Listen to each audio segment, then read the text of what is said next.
राजवीर प्रधान की तरफ से बुना दिया कोई भी चमार उसकी डोर पर, उसके समाधि पर, उसकी ट्वेल्व पर कोई दिख गया 5,000 रुपए जुर्माने के होंगे और भाई 50 जूते हो।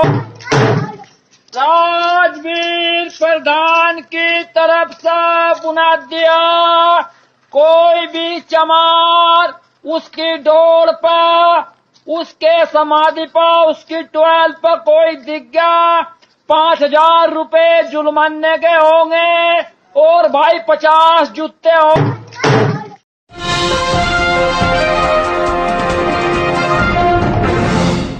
साथियों नमस्कार, मैं हूं नीरज पटेल और आप देख रहे हैं नेशनल जनमत। जातिवाद के दंभ से भरी हुई गैर संवैधानिक ये मुनादी हो रही है उत्तर प्रदेश के हिंदुत्ववादी शासक के राम राज्य में। जिला है मुजफ्फरनगर, गांव का नाम है पावटी खुर्द।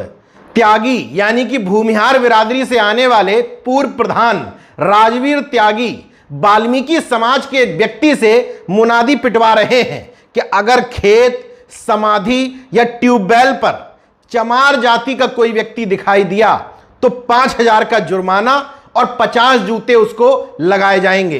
पहले नहीं सुन पाए तो अब गौर से सुन लीजिए।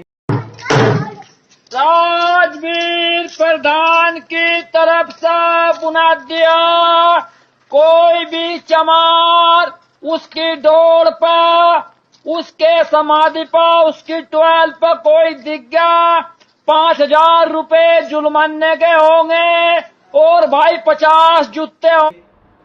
हिंदुत्ववादी शासक के राज का जिक्र इसलिए किया क्योंकि आजाद समाज पार्टी के अध्यक्ष चंद्रशेखर आजाद ने अपने ट्वीट में जो शब्द लिखे हैं, खैर बहुजन समाज के किसी भी नेता में मौजूदा समय में यह लिखने की हिम्मत नहीं है। उन्होंने लिखा, यूपी के जिला मुजफ्फरनगर के गांव पावटी खुर्द में खुलेआम मुनादी हो रही है कि कोई भी चमार उसकी डोल, समाधि, ट्यूबवेल पर दिख गया तो 5,000 रुपए जुर्माना और 50 जूते होंगे। यहां तक तो तमाम लोग लिखने की हिम्मत कर सकते हैं, लेकिन आगे जो लाइन लिखी है, हिंदू बनने का जिनको शौक चढ़ा था उन्हें अब समझ आ गया होगा, वैसे इनकी गलतफहमी दूर करने मैं जल्द पावटी आऊंगा। हिंदू बनने का शौक जिनको चढ़ा होगा, हिंदू बनने की बात कहां से आ गई?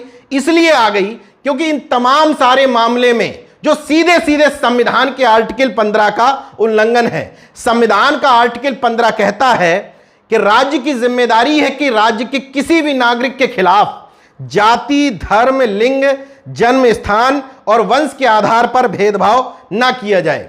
वहीं आर्टिकल 15 का नियम नंबर 2 कहता है, किसी भी भारतीय नागरिक को जाति, धर्म, लिंग, जन्म स्थान और वंश के आधार पर दुकानों, होटलों, सार्वजनिक भोजनालयों, सार्वजनिक मनोरंजन स्थलों, कुओं, स्नान घाटों, तालाबों, सड़कों और पब्लिक रिजॉर्ट्स में जाने से नहीं रोका जा सकता।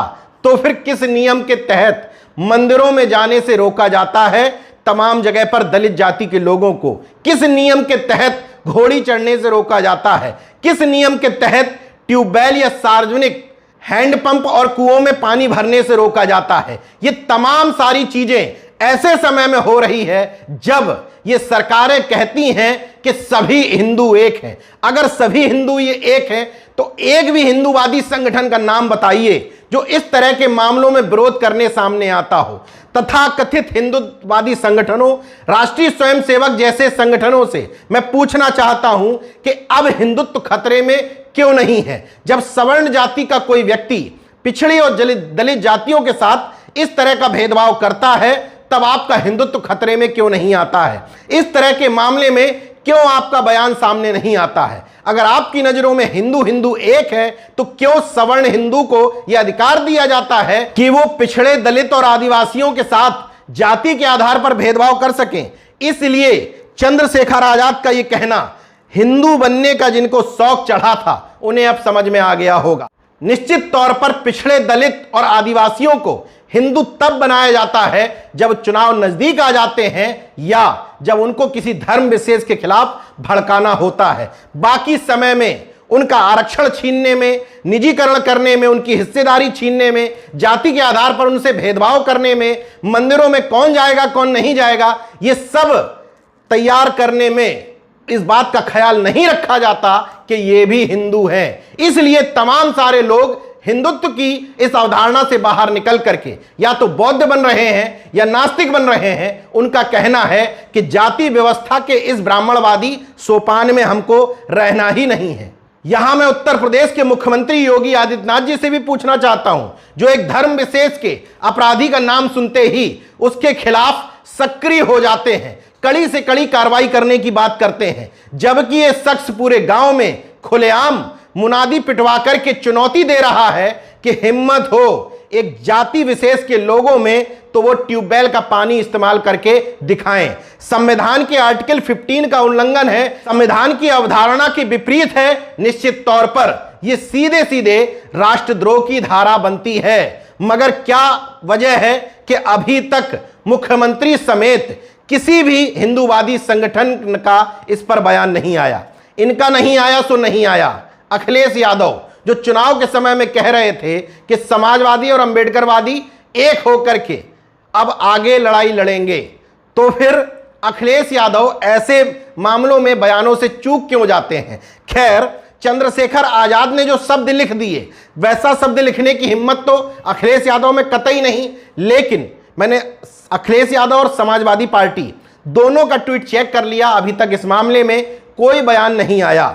वहीं मायावती, जिनका मूल वोट बैंक कहा जाता है, उनकी भी हिम्मत नहीं हुई कि इस मामले में कोई ट्वीट कर सकें। अगर लॉजिक यह है कि हाल फिलहाल की घटना है इसलिए पता नहीं चल पाया, तो उसके पीछे मेरा जवाब यह है कि अखिलेश हो या मायावती, ये अपने तथाकथित मनुवादी मानसिकता के सलाहकारों से, आरएसएस के एजेंटों से दूरी बनाएं। जब मानववादी दृष्टिकोण रखने वाले सलाहकार अपने आसपास रखेंगे तो निश्चित तौर पर वो ऐसी घटनाओं पर आपका ध्यान आकृष्ट कराएंगे। वरना किसी सवर्ण व्यक्ति के खिलाफ कुछ होगा तो अखिलेश और मायावती तुरंत एक्टिव हो जाते हैं, भारी भरकम मुआवजे के साथ नौकरी और अपराधियों की तुरंत गिरफ्तारी करने की मांग भी करने लगते हैं। लेकिन जब बहुजन समाज में इस तरह का कुछ भी घटित होता है तो अपेक्षाकृत ये दोनों ही लोग स्लो नजर आते हैं। लेकिन ऐसे मामले में दोनों का जाना तो छोड़ दीजिए, ट्वीट तक अभी गायब नजर आ रहा है। इसलिए नेशनल जनमत आपसे अनुरोध करता है कि जो हिंदुत्ववाद का घोल आपको पिला करके एक धर्म विशेष के खिलाफ आपको भड़काने की कोशिश करते हैं, लाउड स्पीकर, हिजाब, हिंदू मुस्लिम, भारत पाकिस्तान जैसे मामलों में आपको उलझा करके आपका वोट लेने की कोशिश करते हैं, इस तरह के मामलों पर उनसे जवाब जरूर मांगिए। और जब आपके घर पर हिंदू का घोल पिलाने आए तो उनसे पूछिए कि जब किसी दलित को घोड़ी पर चढ़ने से रोका जाता है, मंदिर में घुसने से रोका जाता है, उसके खिलाफ इस तरह की मुनादी पिटाई जाती है, तब आपके हिंदूवादी तथाकथित संगठन और नेता कहां गायब हो जाते हैं। देखते रहिए नेशनल जनमत, जागरूक और सजग बने रहिए। जय विज्ञान, जय संविधान, जय लोकतंत्र।